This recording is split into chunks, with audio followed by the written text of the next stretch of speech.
Hello friends, स्वागत है आप सभी लोगों का आपके अपने यूट्यूब परिवार में। दोस्तों, तो आज के सेशन में हम लोग डिस्कस करने वाले हैं एसएसटी का जो सिलेबस है दोस्तों, उसके बारे में। तो जैसा सभी लोगों को पता है कि 15 दिसंबर को जो एग्ज़ाम की डेट है क्लियर है। और दोस्तों, आपके पास समय समझ लीजिए कि पर्याप्त है अगर आप आज से अपना तैयारी शुरू करते हैं दोस्तों। पर किसी भी तैयारी को करने से पहले उसको जानना ज़रूरी है कि हमें आखिर पढ़ना क्या है, किस तरीके से पढ़ना है, क्या क्या चीज़ें पढ़नी है, किस तरीके से क्वेश्चन आएंगे उस सब्जेक्ट के बारे में। तो जो लोग भी दोस्तों एसएसटी का एग्ज़ाम देने वाले हैं उनके लिए मैं बता दूं कि यहाँ पर आपको सारी चीज़ें बिल्कुल टॉपिक वाइज मिलने वाली हैं, सारी चीज़ें बिल्कुल स्टेप बाय स्टेप मिलने वाली हैं। ऊपर से लास्ट में आपको जो नोट्स मिलता है वो बिल्कुल फ्री पीडीएफ के रूप में आपको प्रोवाइड कर दिया जाता है। और वहाँ से आपका बाहर एक भी क्वेश्चन आने के लिए नहीं होता है, उसी से सारा क्वेश्चन आता है। तो दोस्तों, वीडियो को लास्ट तक देखिएगा। जो लोग भी चैनल पर नए होंगे चैनल को सब्सक्राइब कर लीजिए, क्योंकि ये वीडियोज़ और ये चैनल आपको जो है सीटेट में अच्छे अंक दिलाने वाला है। ठीक है, तो चलिए वीडियो को शुरू करते हैं दोस्तों। फटाफट से आप वीडियोस को लाइक और शेयर कर दीजिए। ठीक है, तो शुरू करते हैं आज का ये सेशन। देखिए, सबसे पहले हम लोग बात करने वाले हैं दोस्तों कि एसएसटी की, यानी कि जो सीटेट का एग्ज़ाम होता है, सबको पता है कि उसमें 150 प्रश्न आते हैं, 150 प्रश्न आते हैं। सभी प्रश्न 1 नंबर के होते हैं। ठीक है, और आपको जो समय दिया जाता है वो 2.5 घंटे का होता है। तो ये चीज़ आपको ध्यान देना है। ठीक है, यानी आपके पास 150 क्वेश्चन होते हैं, 150 क्वेश्चन होते हैं, 150 मिनट्स होते हैं, 150 मार्क्स आपको मतलब होता है, 150 मार्क्स का पेपर होता है। जिसमें दोस्तों आप जो एसएसटी वाले लोग हैं, जो एसएसटी वाले हैं, सोशल वाले लोग हैं, उनको हम बता दें कि जो सामाजिक अध्ययन है, सामाजिक विज्ञान है, उसमें जो उनके क्वेश्चंस आते हैं, कितने आते हैं, 60 क्वेश्चंस आते हैं, जो कि एक बहुत ही बड़ा है। आप समझ सकते हैं 60 क्वेश्चन 150 में से आपके 60 क्वेश्चन केवल एसएसटी के आते हैं। तो एसएसटी कितना आपके लिए इंपॉर्टेंट रोल प्ले करता है उस सीटेट के एग्ज़ाम में आप समझ सकते हैं।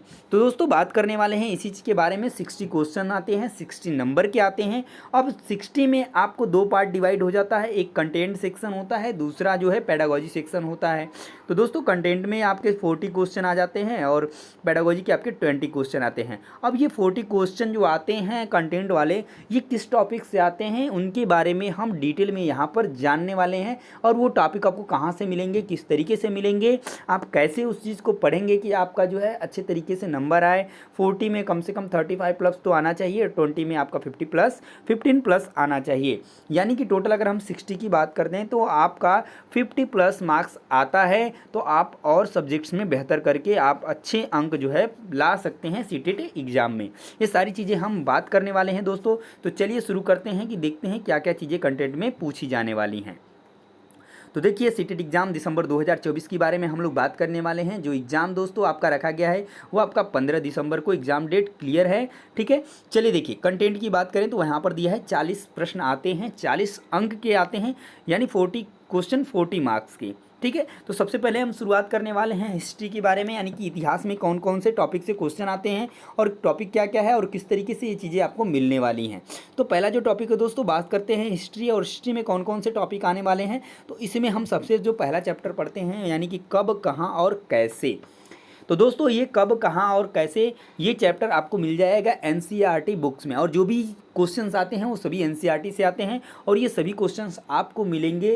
ये जो स्टार्टिंग वाला पॉइंट की बात करें तो ये क्लास 6 का पहला चैप्टर अगर आप अच्छे से क्लियर कर लेते हैं तो कहाँ, कब, कहाँ और कैसे, क्लास 6 और क्लास 7 का चैप्टर 1 कर लेंगे तो ये टॉपिक आपका क्लियर होगा, वहाँ पे मिल जाएगा। दूसरा जो टॉपिक आता है सबसे प्रारंभिक समाज, कब, कहाँ, कैसे के बाद ठीक आता है सबसे प्रारंभिक समाज, तो ये भी आपका एनसीईआरटी बुक में मिल जाएगा। उसके बाद प्रथम किसान, यानी कि किसान जो है कि किस तरीके से हम जो आदिमानव था वो किस तरीके से एक किसान बना, चरवाहे किस तरीके से हुए, ये सारी चीज़ें जो है पढ़नी है आपको। उसके बाद पहला शहर कैसे विकसित हुआ, फिर उसके बाद शहर के बाद किस तरीके से राज्य बने, तो प्रथम शहर कौन सा था, प्रथम प्रारंभिक राज्य कौन कौन से बने, फिर उसके बाद जो नए विचार आए, यानी कि जब नए लोग आए, नई पीढ़ियां दर पीढ़ियां बढ़े, तो नए क्या विचार आए, जिस तरीके से समाज में नए बदलाव आए। ठीक है, उसके बाद राज्य बने और उसके बाद पहला साम्राज्य कौन बना। ठीक है, उसके बारे में पढ़ना है, उसके राजा कौन थे, किस तरीके से वहाँ की प्रजा थी, वहाँ की व्यवस्थाएँ क्या थी, किस चीज़ के बारे में। और जब साम्राज्य बना तो दूर देशों से किस तरीके से संपर्क हुआ, उनसे खेती, लेन देन किस तरीके से जो है ये सारी चीज़ें होती थी, वहाँ से यात्रा किस तरीके से होती थी, इस बारे में पढ़ना है हमको। उसके बाद नेक्स्ट जो टॉपिक आ जाता है राजनीतिक घटनाक्रम के बारे में, राजनीति किस तरीके से थी, राजनीतिक व्यवस्थाएं किस प्रकार से कार्य कर रही थी, उसके बारे में हमको बात करना है। उस टाइम की संस्कृति कैसी थी, विज्ञान कैसी थी, टेक्नोलॉजी कैसी थी, किस तरीके से लोग जो है कि अपना कार्य करते थे, किस तरीके से सारी चीज़ें होती थी, इसके बारे में पढ़ना है। उसके बाद जब वो चीज़ें ख़त्म हुई तो जैसे ही कि नए राजा आए और नए राज्यों का विकास हुआ, तो उसके बारे में हमको ये चीज़ें डिटेल्स में पढ़नी है हिस्ट्री के अंदर। जैसे तो यहाँ पर देखिए, यहाँ सब चीज़ें हो गई। उसके बाद दिल्ली के सुल्तान वाले पढ़े होंगे, यानी दिल्ली की सल्तनत के बारे में हमको पूरा का पूरा डिटेल्स में पढ़ना है। कितने राजा हुए, कब हुए, कैसे हुए, किसके समय में क्या चीज़ें बनी, क्या चीज़ें नहीं हुई, ये सारी चीज़ें हमको पढ़ना है। ठीक है। उसके बाद बात करते हैं वास्तुकला के बारे में। इससे भी क्वेश्चन आता ही आता है और हर एक टॉपिक आपके लिए इंपॉर्टेंट है, क्योंकि हर एक टॉपिक से आपको क्वेश्चन एग्जाम में देखने को मिलना ही है। तो वास्तुकला की बात करें तो उसके बारे में पढ़ना है। साम्राज्य का निर्माण किस तरीके से किया गया, उसके बारे में पढ़ना है। किस तरीके से लोग अपने साम्राज्य को बढ़ा कर रहे थे एक दूसरे से, ठीक है, एक दूसरे को युद्ध करके किस तरीके से मतलब जो है अपने साम्राज्य का विस्तार कर रहे थे, उसके बारे में पढ़ना है।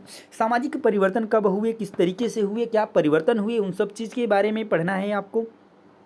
जो क्षेत्रीय संस्कृतियां हैं उसके बारे में भी आपको इसमें पढ़ना है।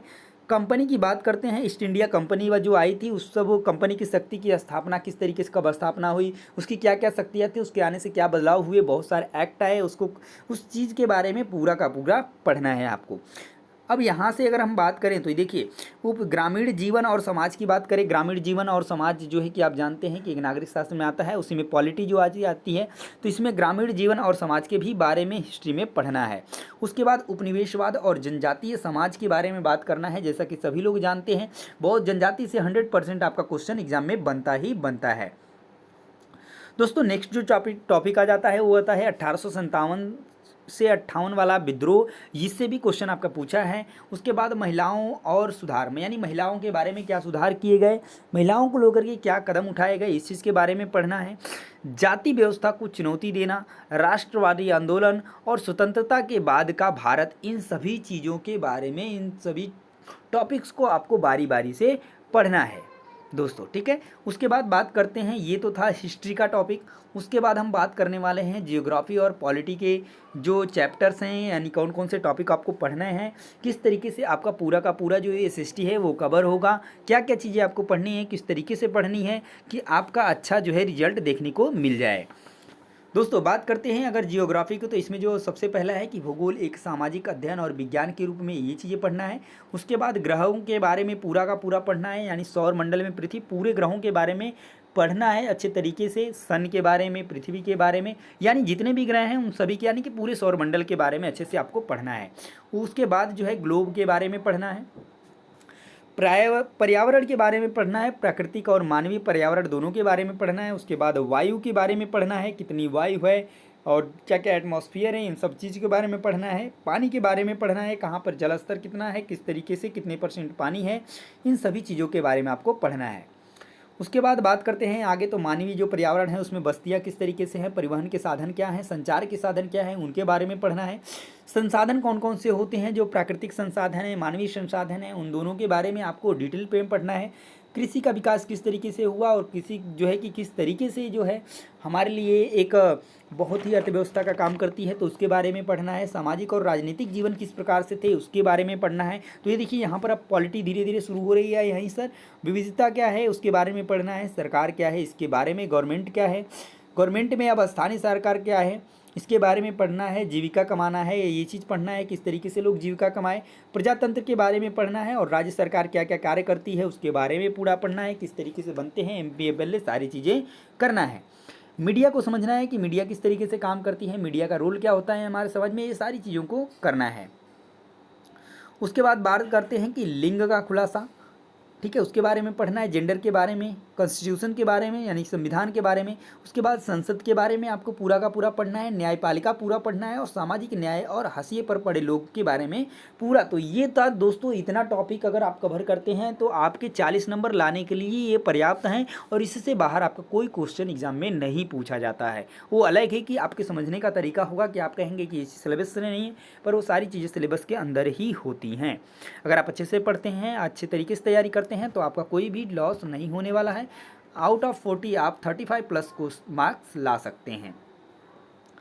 देखिए नेक्स्ट पॉइंट बात करते हैं। ये तो हो गया आपका 40 नंबर वाले क्वेश्चन जो आपके कंटेंट से आते हैं। उसके बाद 20 मार्क्स आपके पेडागोजी से आते हैं।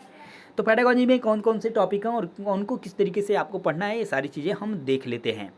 दोस्तों बात करते हैं अगर इस सामाजिक विज्ञान में, तो सामाजिक विज्ञान सामाजिक अध्ययन की अवधारणा क्या है, उसकी प्रकृति क्या है, उसके बारे में आपको पढ़ना है।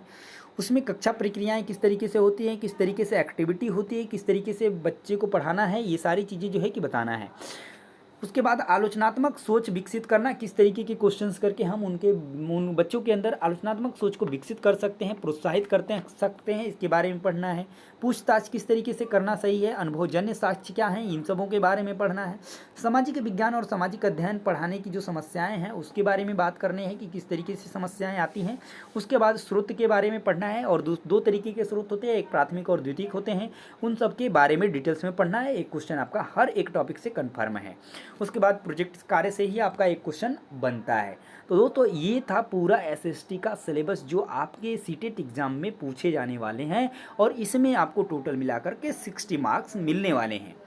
तो दोस्तों मैं बता रहा हूं कि यदि आप हमारे चैनल से जुड़ते हैं तो आपको 100% मैं यह कह सकता हूं कि आप 50+ मार्क्स ला सकते हैं। आपको टॉपिक वाइज चीज़ें सारी पढ़नी पड़ेंगी। हाँ एक चीज़ बता दें कि ये टॉपिक्स आपको मिलेंगे कहाँ पे, तो आपको बता दें कि ये सारी टॉपिक्स आपके क्लास 6 to 8 जो NCERT बुक्स हैं, पूरी हिस्ट्री, क्लास 6 की हिस्ट्री, 7th की हिस्ट्री, 8 की हिस्ट्री।